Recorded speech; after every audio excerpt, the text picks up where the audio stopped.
Well, good afternoon, everyone. And for those of you that may not be on fall break or back from fall break, I hope you had some restful time. And for those of you that are on fall break, I hope you're watching this on a recorded basis later on and getting some relaxation this week. So, a couple of things just before we get started. We are having some bandwidth issues. So, if something freezes or something of that nature, many of you have my cell phone number. You're welcome to text me very quickly to make sure that we can see everything and if we can get back to our group. But there seems to be some bandwidth issues here in Frankfurt, so we'll see how it goes from here.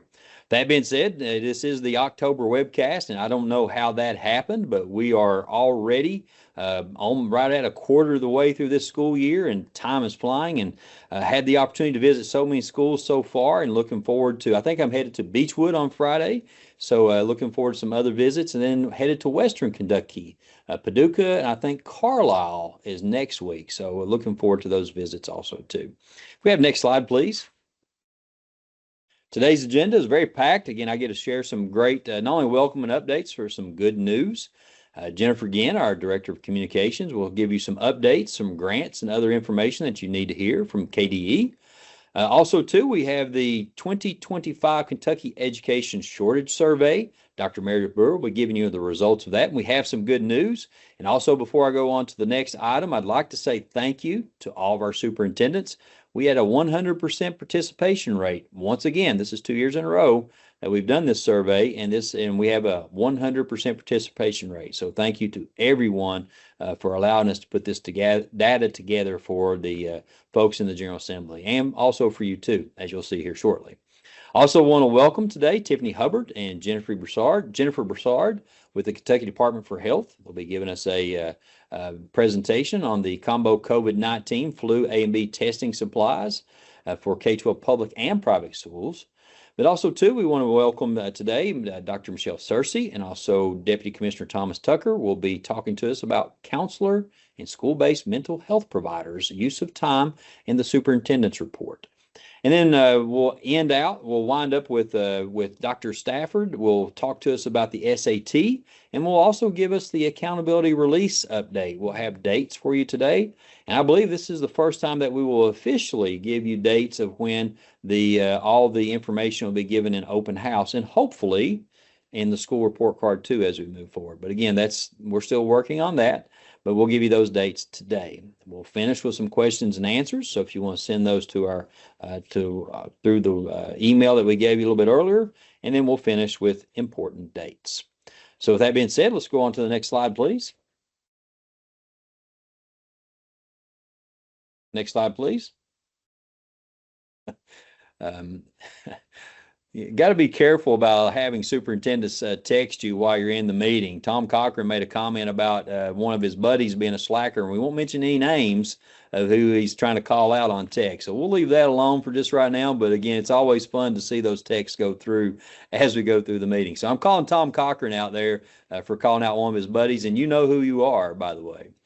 Now, also a bright part of being the Commissioner of Education, I get to take part in the Kentucky Teacher of the Year program.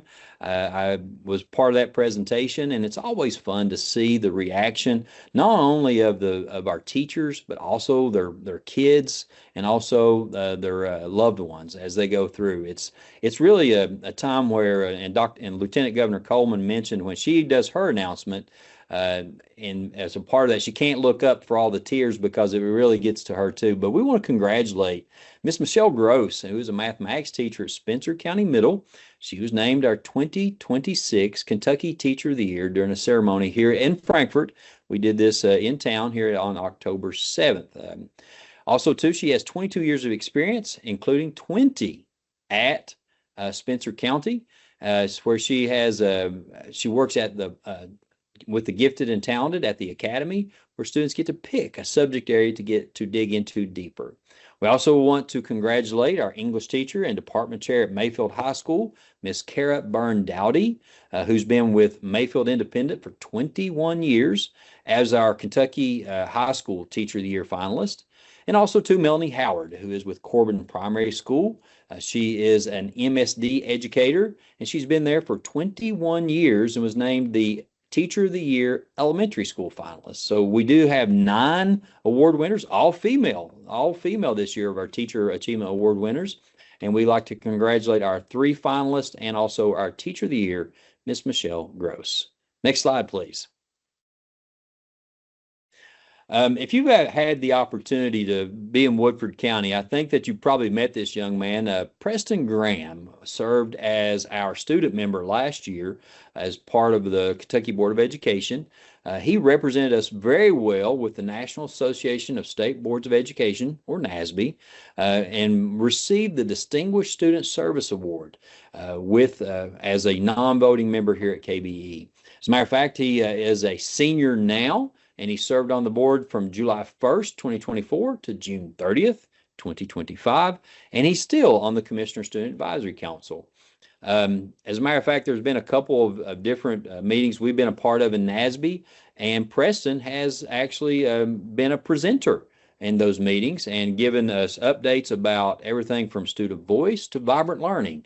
It was almost like he was our spokesperson for vibrant learning for across the nation. So as he was defining that for others across the board, a lot of great service that he had done for the state, and we want to thank Preston for his time and effort and congratulating him on the Distinguished Student Service Award. Next slide, please. Also, too, Kentucky has 2 students that are the 2025 U.S. Presidential Scholars, and that is Miss Maya K. Davis of Paul Laurence Dunbar High School in Fayette County, and Palmer M. Schmidt of the Craft Academy for Excellence in Science and Mathematics at Morehead State University. We have, again, 2 winners here in the state, and of the 3.9 million students that graduate from high school this year, more than 6,400 candidates qualified for the award based on outstanding performance on the SAT or ACT, or nominations made by the chief state schools officers and partner recognition organizations. So again, we want to congratulate Maya K. Davis in Fayette County and Palmer M. Schmidt at the Craft Academy at Morehead State University. Next slide, please.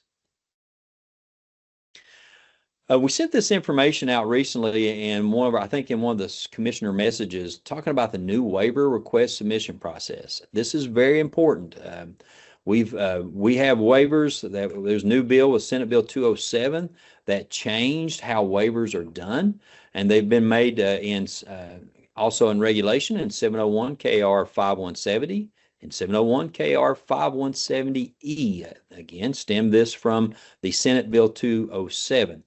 Senate Bill 207 provided a new process for requesting waivers from the Kentucky Board of Education. This impacts of some various areas that we're probably not used to. We're used to facilities, but like new applications, renewals, amendments, and special education maximum class size waivers now go through the board. Again, in a nutshell, with that Senate bill, it requires the Kentucky Board of Education to make a ruling, if you will, on a waiver at the very next board meeting. So if there was something that was turned in the Friday before a board meeting, the board would have to make make a decision without actually having the time for it to go through KDE and for it to be reviewed and for us to work with the district. So what we've done, if you look at the bottom bullet there, forms must be completed when submitted. So double check that all the required information is provided. The statute states waiver requests will be considered during the next meeting, but if it's submitted less than 45 days, the waiver will be automatically denied. And then the KDE staff members, it'll be recommended for denial. And then KDE staff members will work with the districts to ensure the requests submitted within this time window are still considered at a future meeting. For full transparency, we are asking for some changes in this bill to make this a little more time efficient, if you will, time sensitive for districts, especially when you look at the maximum class size waiver in special education. So again, I highly recommend, if you're looking at any type of waiver, and there are some great opportunities here. You can waive not only regulation, but there are statutes. You can waive statutes that KBE has enforcement authority over. So there's a lot of ideas here that you can have as a district if you want to look at some innovative ideas as you move forward. But again, highly recommend that you look at your calendars, making sure that you get those requests in at least 45 days before each board meeting. Again, go back to the communication message. I think that was on Mondays. If you have any questions, or reach out to our folks here in OLS, and we'll try our best to answer questions for you. Next slide, please. I think that's finished for me. We'll turn it over to our Director of Communications, Jennifer Ginn, for more information. Jennifer. Thank you, Commissioner. Starting off as we always do, competitive grants. We've got quite a few for you this time around, and I tried to put them in ascending order. So let's see if I did it right. FY26 Read to Achieve grant. The applications are due November 3rd at 4 p.m. Eastern Time. Award amount $70,000 per year up to 4 years. There is a matching requirement. The grant is to help teachers and library media specialists improve the reading skills of struggling readers in kindergarten through grade 3 who read at low levels and need accelerated learning. There's an important update on this one. For this grant cycle, salary is once again an allowable expense. And I believe you've seen this for a time or two, FY26 CTE Innovation and Support Grant. Applications are due November 20th at 4 p.m. Eastern Time. Award amounts are $100,000. There is no matching fund requirement. The purpose of the grant is to support innovation in new or emerging career fields.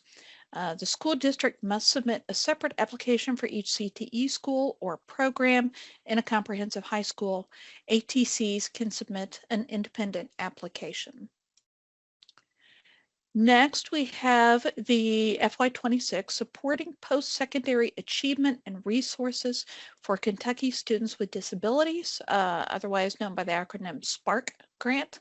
The application is due November 25th at 4 p.m. Eastern Time. Award amount is $75,000 per awarded district, no matching funds. This is a request for application for the KY Transition 360 SPARK. The initiative strengthens education by enhancing interagency collaboration, building strong family partnerships, supporting students, and promoting the use of high-quality transition assessments to improve post-school outcomes for students with disabilities. And lastly, we have the FY26 21st Century Community Learning Centers Grant.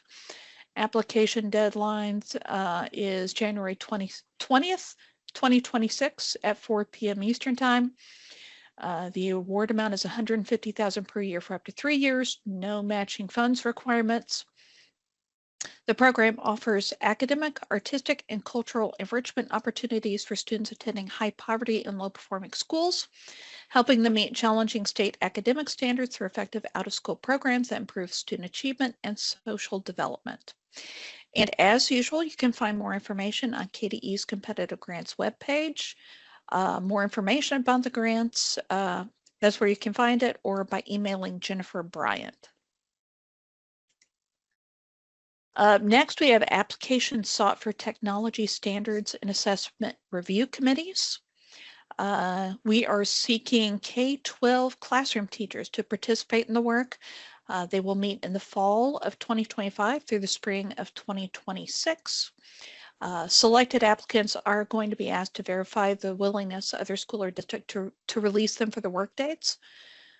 This Kentucky Academic Standards for Technology Writing Team application, which you'll have the link in the PowerPoints you got prior to this webcast, will be posted for 30 days. Applications will be accepted through October 22nd.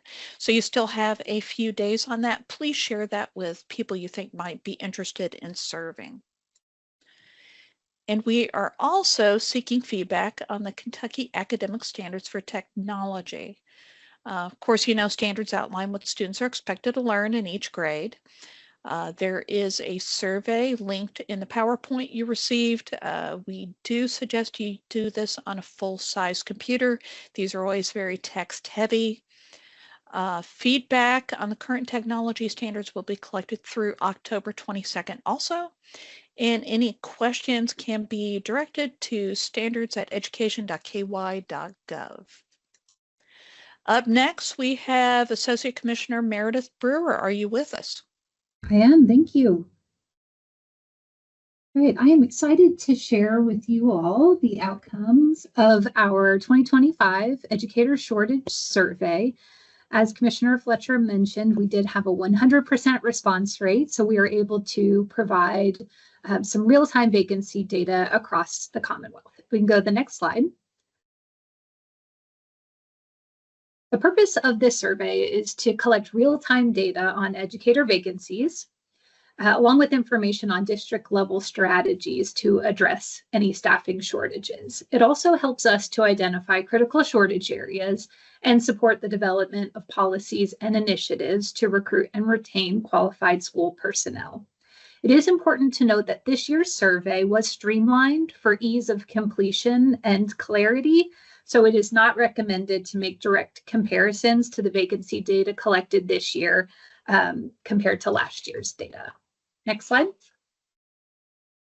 We are very excited to report that out of the 174 responses that we had, which represented our 171 public school districts, as well as the School for the Blind, School for the Deaf, and our Kentucky Tech system, that we had 34 districts this year that reported they did not have any vacancies as of September 1st. We did, however, have 140 districts that identified at least one vacancy in their district. Next slide. So as we look at sort of the breakdown of vacancies by educator role, we can see that the largest number of vacancies were within our classified vacancies, and that includes bus drivers and support personnel. Okay, next slide. So within the certified vacancies, special education positions had the highest number of certified vacancies across the state, followed by elementary teaching positions. It is important for us to remember that vacancy numbers in a subject area are determined by two main factors: staffing challenges and the total number of positions a district will need for that role. Roles with many allocated positions, like elementary school or special education teachers, will naturally show more vacancies overall than roles with fewer positions, such as world language teachers, even if both face similar hiring difficulties. Okay, next slide. For administrator vacancies, you'll see on the slide here that we had 29 instructional or curriculum coach positions that were unfilled as of September 1st. However, it is important to note that 25 of those vacancies were reported by a single school district. So overall, administrator vacancies were the lowest category of vacancies that we had from the survey. Next slide. So as I mentioned, classified vacancies were the most numerous. Instructional assistants represented the highest number of classified vacancies, followed closely by transportation-related positions such as bus drivers and bus monitors. These roles are essential to daily school operations, and their high vacancy rate does highlight ongoing challenges in recruiting and retaining support staff across our school districts. Next slide. Okay, within our licensed educators, we had the highest number of vacancies within the school psychologist positions, followed by speech pathologists and therapists. Other licensed roles, such as school counselors and physical therapists, represented a much smaller portion of the overall vacancies reported. Next slide. And a note about emergency certifications. We do not view a position that is filled by an individual holding an emergency certificate as vacant as far as what we report to the U.S. Department of Education for critical shortage areas, because per the statute, that individual is holding a legitimate credential to serve in that role. However, we do want to note that emergency certificates are supposed to be reserved for truly emergent situations. So if a school district's recruiting efforts are unsuccessful and the district is unable to secure a qualified teacher for the vacancy, they can request an emergency certificate from EPSB. The certificate can only be issued to individuals who meet the minimum requirements in 16 KAR 2120. and it is supposed to be strictly limited and is valid for just that specific job for which the emergency certificate is issued and for the one school year. As of September 1st, EPSB has issued 401 emergency certificates for this school year. Next slide. We did ask in the survey how districts plan to address the vacancies that they identified. Strategies varied across the districts, but the two most common plans included continuing to search for a qualified applicant and utilizing substitute teachers to fill any vacant positions. Next slide. We also asked about the quality of applicants. The specific question was, how do the quality of applicants this year compare to previous years? 65% of districts indicated that the applicants were similar in quality to prior years, while 21% or 37 districts indicated that the applicants were of lower quality than prior years. Next slide. We also asked about a decrease in the number of qualified candidates that applied for open positions. A large majority of districts reported observing a decrease in the number of qualified candidates.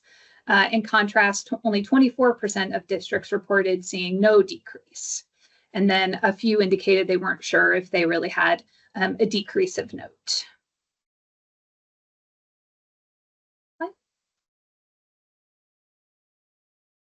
Next slide, Jen, sorry. Oh, there we go, perfect. Okay, we have a little bit of a delay, I apologize.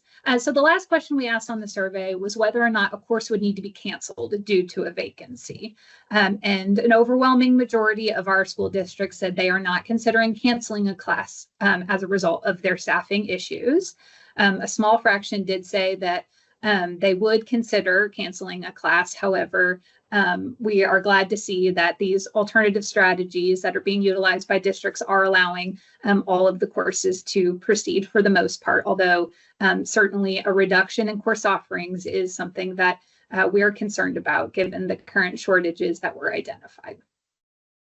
That is the conclusion of the overview of the data. Again, thank you all so much for taking the time to complete the survey. It is really helpful for us to have this accurate snapshot. We know that KEPS, which is our system to report vacancies as far as employment, it is not a great way for us to capture real-time vacancy data because of some administrative delay in getting some of those postings off of the website. So this survey really is a way for us to provide the most accurate representation of vacancies across the Commonwealth. All right, thank you, Dr. Brewer. Up next, we have the Kentucky Department for Public Health. We have Tiffany Hubbard and Jennifer Broussard, but I think Tiffany Hubbard is the one who is presenting today. Yes. That's correct. Good afternoon. As Jennifer just mentioned, my name is Tiffany Hubbard.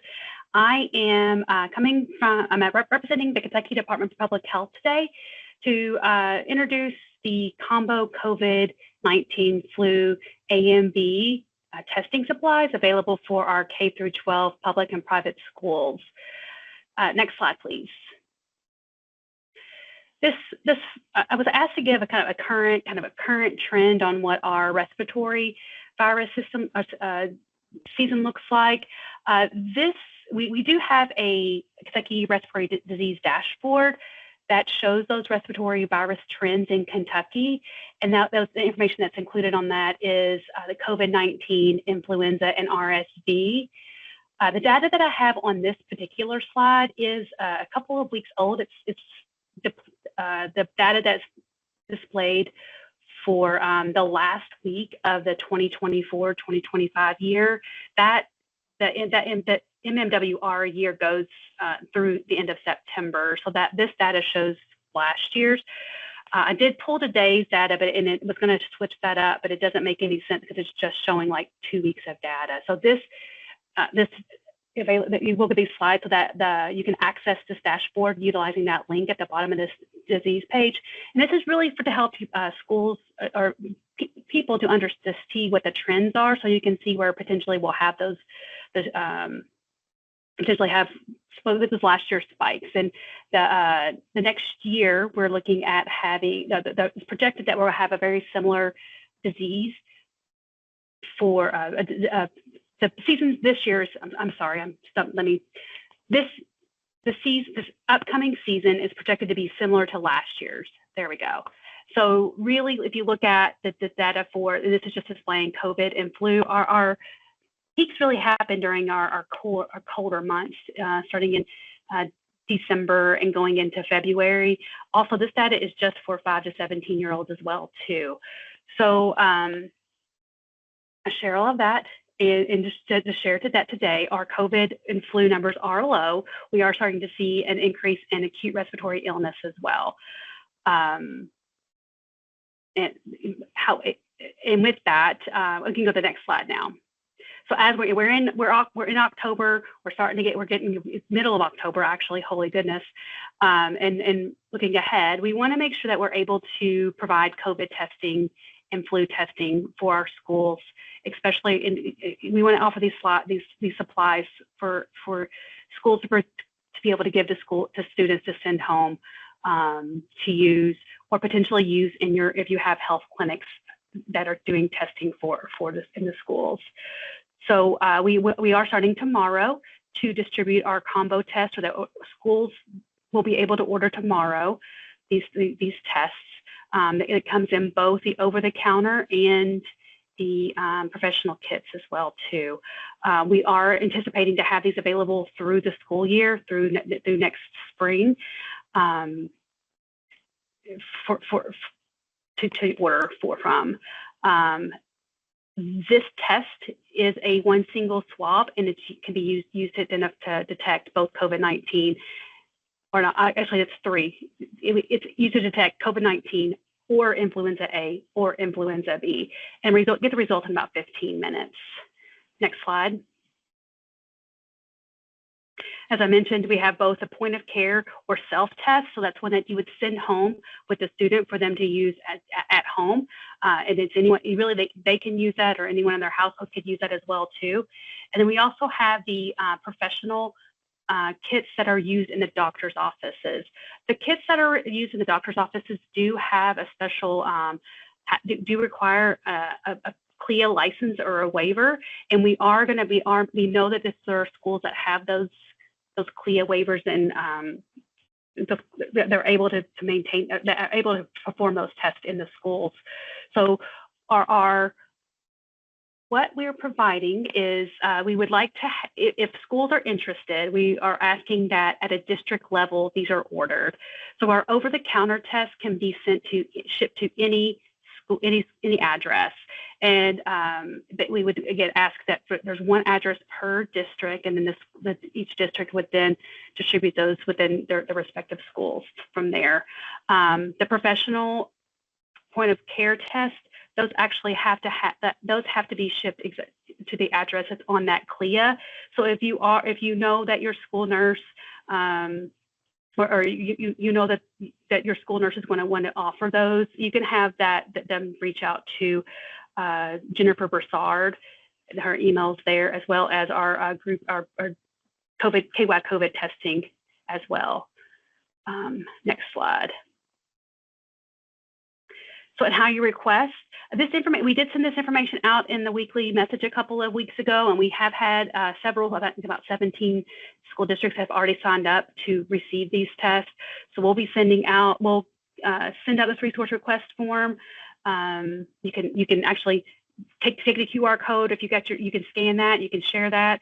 We do plan to send this information out to the school nurses as well. We wanted to wait till after this webinar to get that information out to them. So if you do hear from the school nurses interested in that, this is where that's coming from as well too. We're asking that when the order comes in, that you have a 30-day utilization rate. If you go over, if you go under, that's okay. You can put an order in more often than that. We're just trying to. We don't really necessarily need you to order for the entire school year, but just it's kind of an estimate of what you're going to need going on. We are able to, we actually do have health departments that order large that or pallet size, and we are able to arrange that if you want to order a very large size as well too. that just takes a little bit more coordination with Jennifer as well too. The kits are shipped directly from McKesson. That is our medical supplier, and it goes straight to the schools there as well too. And I think that's all of my slides there. Yeah, that's all I have today. All right. Thank you so much for joining us. Okay. Jennifer, before we move on, we may want to give check and see if there's any questions for Tiffany, if she wouldn't mind, that way she can hop off if there's not. She doesn't have to wait till the end. Are there any questions for her in the chat? I'm sorry, in the form? No, sir, there are not. Okay. Any questions for Meredith or I so far? Not so far. All right, great. All right, Jen, I'll turn it back over to you then. All right. Thank you. Up next, we have counselor and school-based mental health providers' use of time, superintendent's report. We've got Dr. Thomas Tucker and Dr. Michelle Searcy. Dr. Searcy, I believe you are leading the way today. I am. Thank you so much for bouncing it to me, Jen. Thank you all for allowing Dr. Tucker and I a few minutes of your time today on today's agenda, where we are going to talk just momentarily about counselor and school-based mental health providers' use of time report. If you can go on and click the next slide. Per KRS 1584416, each year by November 1st, local school district superintendents have to report everything you see on there from A to G. I'm not going to read that to you because you all are capable of reading, but I do want to highlight a couple of things that we often get questions on as it relates to this report. The number one thing is who are school-based mental health providers? Which role groups does that cover? That is going to be your school counselors, your school social workers, your school psychologist, and if you have school-based mental health counselors, that would include them as well. Another area that most people have questions about is what if we use school or district funds to hire a outside mental health agency to come in and provide those services? And the answer is if you are using school-based funds or district funds, you would include them in this report. If you are not using school funds, you would not include them. This report is really important because we are required to have our school-based mental health professionals, all those role groups I just listed, are required to spend 60% of their time on direct student services. And direct student services are things like individual counseling, small group counseling, classroom counseling, if they are planning for college and career post-secondary plans at all, those type of activities would all fall under direct student services. Next slide. We have 17 days left before that November 1st deadline. And so far we have 14 school districts that have already reported. So want to share just real quick. We wanted to make this process as painless and as smooth as possible. So we've kept the same process that we had last year. And we're hoping that this really helps a lot of school districts. You're going to have access to the Excel spreadsheet that's linked in on this PowerPoint. You can also go to KDE's website and type in the search bar comprehensive school counseling, and it's going to be the very first thing that you see on that page. So if you can't access it through the link, you can find it directly on our website. The Excel spreadsheet will then be uploaded into the SharePoint site. Next slide. All right, we did offer a frequently asked questions section that's right on the spreadsheet. So you don't have to go to another document or another website. It's all right in the same document. And so if you have a question, we encourage you to start there first on the Read Me First tab, that we got real creative with that name. And it's going to provide you with a lot of the answers that you're looking for. And new this year to support superintendents in this task is we created a video that shows you how to complete and submit your report by that November 1st deadline. Next slide. If you have any technical questions, like how do you access the spreadsheet or how do you upload it into the SharePoint site, those will be directed to Leslie McKinney. Also, if you wanted to check to make sure your submission was received, we do have that sometimes. And if you have any questions regarding the survey questions themselves, I am more than happy to help you with that, and you'll see my email there. That is all we have for the school-based mental health professional use of time report. So Jen, I will bounce it back to you. Thank you, Dr. Searcy. Dr. Searcy, before we head hand it over to Jen, we will be sending some upcoming reminders. Is that correct? That is correct. Thank you, Dr. Tucker. All right, thank you so much. Up next, we have Jennifer Stafford talking about SAT accountability release. Are you with us, Dr. Stafford? Yes. Good afternoon. Thanks, Jen. And want to start by saying thank you to everyone that has patiently waited through the announcement of the College Board receiving the contract for the college admissions exam and then having a protest against that award. And so, as you know, the protest is officially over. The protest was found to have no merit whatsoever. And so we are now officially able to move forward with the College Board providing the SAT as our Kentucky's official college admissions exam. So Jen, if you'd turn to the next slide and the next one. So beginning this year, the 25-26 school year, the College Board will provide the SAT as the college admissions exams, which will be administered to our juniors. So those students that are impacted by this are our 2027 graduates and beyond. And so those students that are graduating this year in 2026 for this school year, the seniors, they took the ACT in the spring of 25 during their junior year. So we were really seeing this as a transition year for our students that are graduating in 2027 and will be looking to move on from high school in 2027. So this gives us a little bit of time to get our policies in place that may be particular to the ACT or any of our curricular activities that districts use and utilize for their students in preparation of the college admission exam. So many districts are familiar with the College Board already. Many districts offer AP exams or advanced placement exams that are through the College Board. So we're feeling this ease of transitioning to that platform and those processes that the College Board uses. So we have already in place the college admissions exam SAT benchmarks that have been utilized in Kentucky over many years. Those were set by the Council on Post-Secondary Education, and those are linked here in the presentation and can be utilized toward our post-secondary or transition readiness indicator and accountability. We've had many students over the years use SAT to demonstrate post-secondary readiness and have been included in accountability for years. We've had almost 300 students that have utilized the SAT.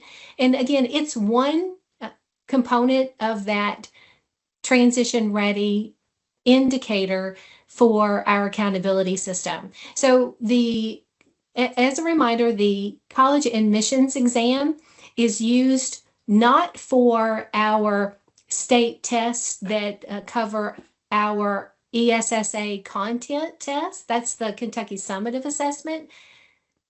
But the college admissions exam is utilized as one component for students to be able to demonstrate that transition readiness. And the other opportunities that the students have, those other options for either college readiness or career readiness are still available for our students. But those, again, those are for seniors, so that would take place, and those SAT will be utilized in the accountability for that 26-27 school year. If you'll go to the next slide. So the SAT is a little different than what we've had previously in our state assessments. It is an adaptive exam and runs just a little over 2 hours, 2 hours and 14 minutes. And it has two sections, a reading and writing section and a math section. So there's two two contents that they'll take.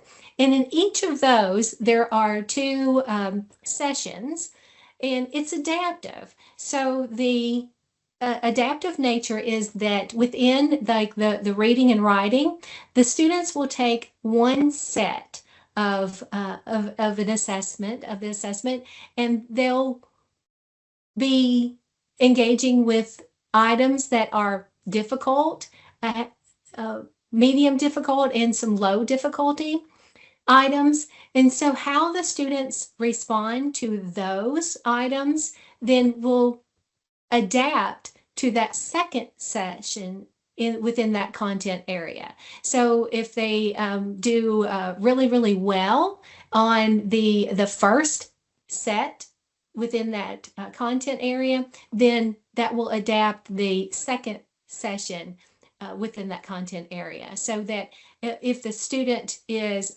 performing really, really high, then they don't need to engage in those lower level items, and it would save time for the student. And that's one thing that we've heard about state testing is the reduction of time. So this adaptive nature really lends itself to reduction of time in testing. And another way of reduction in time for testing is that the SAT provides a analysis of science score for each of our students. And the way that they do that is there are items within each of those content areas, the reading and writing, and then the math, that are science-based questions. And those items that have that basis within science are then utilized for the analysis of science score. They could also have skills that would be utilized in science, and those items would be utilized as well for that analysis of science score. So you can imagine a passage in reading and writing that would be content-based within science, and then have a series of questions about that passage that then could be utilized for that analysis of science score. So again, that meets the statutory requirements for our Kentucky statute that says that students would be assessed in science. And so that score is meets that statutory requirement. As we were contemplating around and preparing for the analysis of the contract, we did do some research around that analysis score of science, and we found that other states, particularly West Virginia, utilizes that analysis of science score as their content test at high school for their ESSA requirements. So we also found that the analysis of science went through peer review and was supported as a valid score for science. So we felt like then the bid from the College Board and their bid was responsive to the bid for a college admissions exam. So it met all those statutory requirements. One of the advantages that the College Board offers is some flexibility around administration of the SAT. So there is a 6-week window that schools may choose to administer the assessment. So the SAT will be offered to all Kentucky high schools March 2nd through April 10th. So if your schools or your district is closed for spring break within that time frame, or you have other activities that are going on, or your teams made it to a Sweet 16 tournament, then you would be able to schedule around those activities at your leisure and at your discretion. So that's a lot of flexibilities there within the administration window. Jen, next slide, please. The cost of the exam was an important factor, not the only factor, but over the course of the 4 years, the initial 4 years of the contract, the Commonwealth will save up to $350,000. So we're excited the fact that we have this cost per student locked in for up to 4 years, and we can extend that contract for up to 9 years. So if it's going well, then we'll continue with this vendor for the SAT. Now, I'll note for you that previously in Kentucky, the ACT was written into law. If you've been around for a bit, the ACT was in statute, was actually written in as a mandatory assessment back in like 2007, 2008. We started administering the ACT.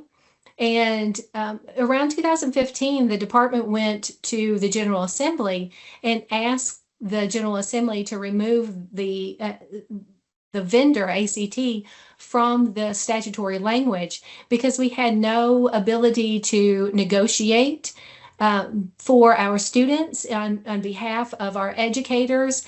And so in 2015, they did remove that terminology, the ACT, from the statute and replaced it with a college admissions exam.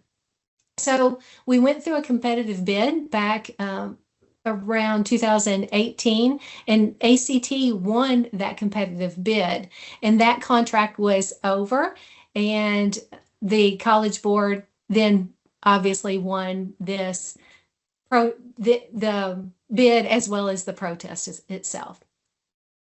Next slide, please, Jen.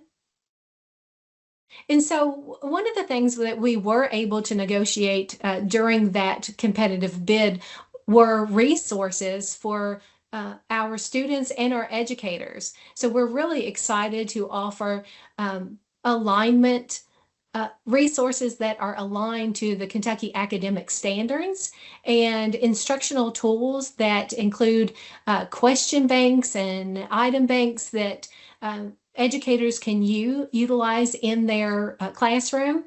And so we're really excited to be able to provide these, and especially for our students, because there is a lot of resources for our students and parents to understand the ACT assessment itself, and also how to understand the scores and what those mean.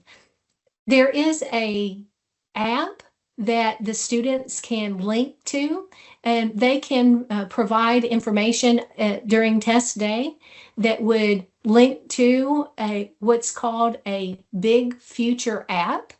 And that Big Future app allows students to engage with colleges, universities, and also scholarship opportunities that are available to them. So this is something that puts the responsibility in the students' hands and provides them lots of opportunities to engage with and look toward their future and the opportunities that they have in front of them. And again, there's more resources for our students, including Khan Academy. There is a direct connection to resources for Khan Academy and opportunities for them to engage with and strengthen their skills in preparation for their futures. So Jen, the next slide. We have already started our supporting our educators. This morning we had our first office hour for our DACs, our BACs, and our test administrators, and it was very successful. There was over 60 participants during this first office hour. College Board as well as KDE staff stayed as long as was needed to answer all of the questions that were coming through around the first step to take toward preparation for the administration. We do have in-person trainings around the state in November. We offered a lot of in-person trainings because we wanted to be able to accommodate all of our test administrators and educators that want to understand how to administer the SAT, because it's, again, a little different than the administration that we've had previously. There also, it will be a recorded training that has information that would be presented during these timeframes. These in-person trainings are filling up fast. There are only a few that have not reached capacity yet. The registration was shared through the Monday DAC email. And so we have a lot of people that have already registered for these. So looking forward to moving forward with the College Board. And then we'll also offer trainings along the way that will support the progress toward implementing and understanding the SAT. So we'll have the additional trainings beyond these when the time is right. For example, we'll have a session about understanding the scores, the SAT scores that will come along closer to when the score reports will be coming out. So again, just providing that the step to move forward, and we know that it's been challenging. We were able to announce the contract very quickly after we got the fully executed contract, and then abruptly had to pause there. So again, we appreciate your patience as we overcome those obstacles, but now we're moving forward with the College Board and the SAT. Let me pause and see, Jen, have we had any questions before we move on to accountability?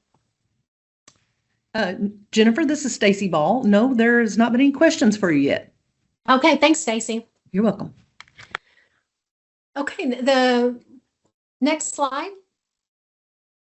So as we are moving forward with the SAT, we've also implemented a new science assessment, and students in grades 4, 7, and 11 in the spring of 2025 did take a new science assessment, and that has had a bit of impact on our public reporting timeline of accountability.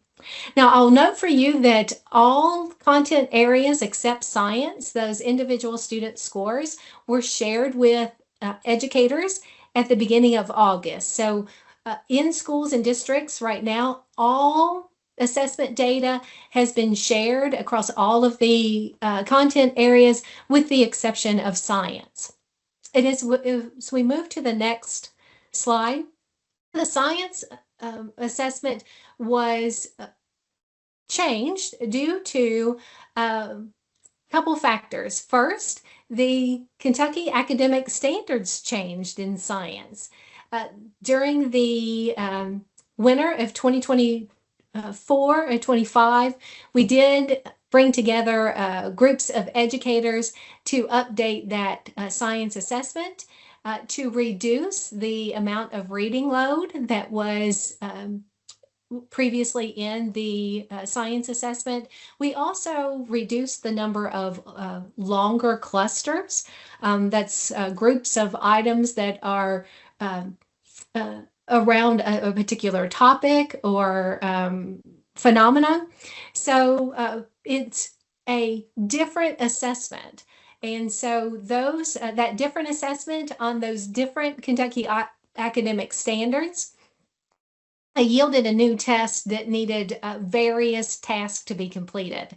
Now, the new test and on new standards or different standards can't be compared to what it was previously, because of that new assessment that has those shorter clusters and more standalone items. So we're unable to compare to the previous science test and those previous scores that we had in science because they're different. It's a different assessment on different standards. Because it was so different, we brought together teams of Kentucky educators to review and revise these PLDs. Those PLDs are performance level descriptors. Those were updated back in June by our Kentucky science educators. Groups came together to describe what it means to be at those different performance levels. So those performance levels of novice, apprentice, proficient, and distinguished, there are new definitions of what students should know and be able to do at those different levels. So those PLDs then that was developed by Kentucky educators was then used to inform decisions around new cut scores for the new assessment. So over the course of 2 days, September 4th and 5th, we brought in over 30 educators that utilized those new performance level descriptors to determine those new cut scores on the assessment.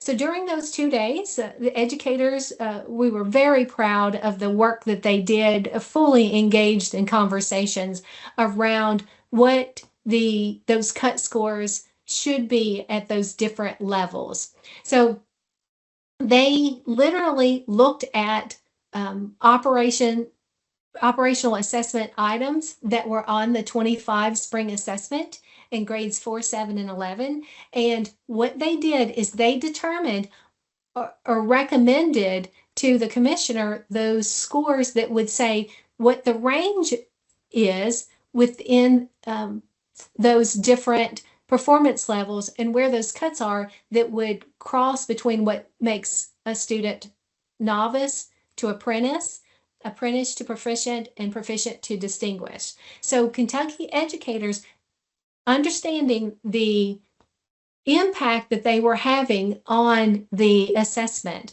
recommended those different cut scores to the commissioner, and Dr. Fletcher did accept those recommendations from that standard setting committee as they were.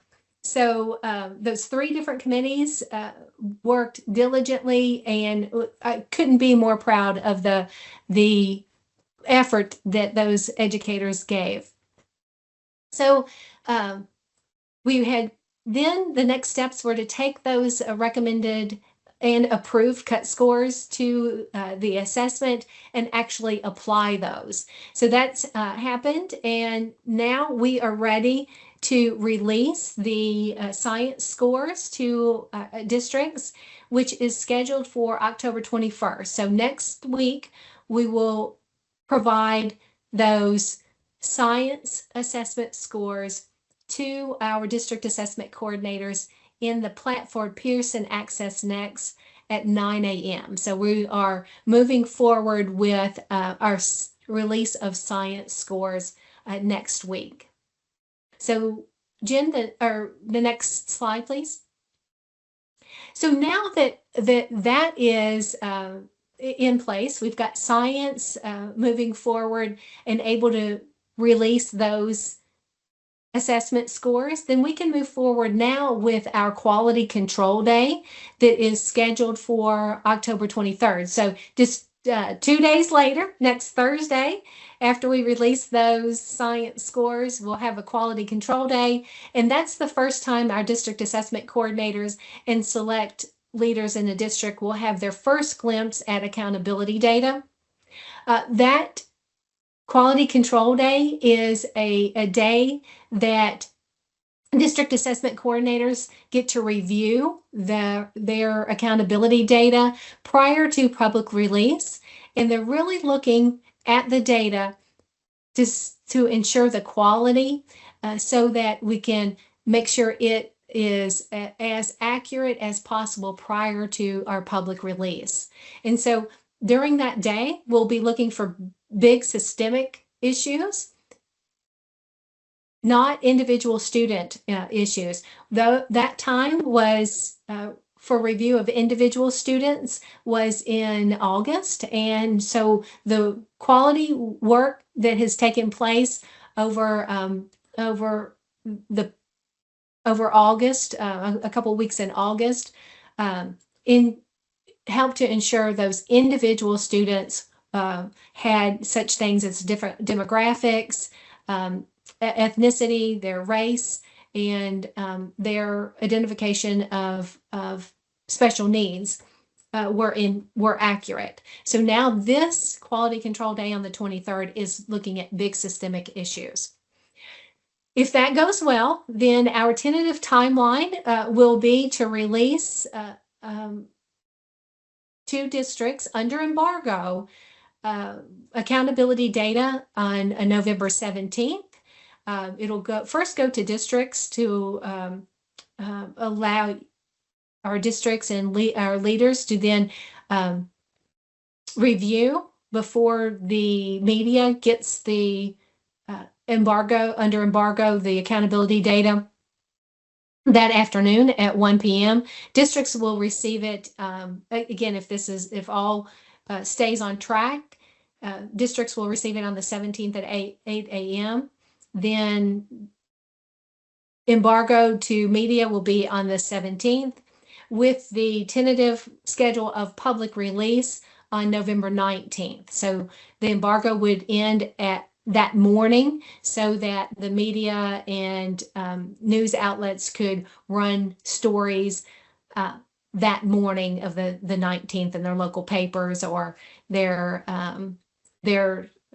news outlets. And then after that, then there's a 10-day, what we call the 10-day regulatory review. And that's a period in which if there are any adjustments to individual student information, then that would be the time to make those after that public release. So again, tentative timeline for release of accountability, but we're tracking right now toward that quality control day on the 23rd, on Thursday of next week. And if all goes well, then we can then move forward. As Commissioner mentioned earlier, that we will have data in open house and through spreadsheets, and we're working toward releasing the dashboard of the school report card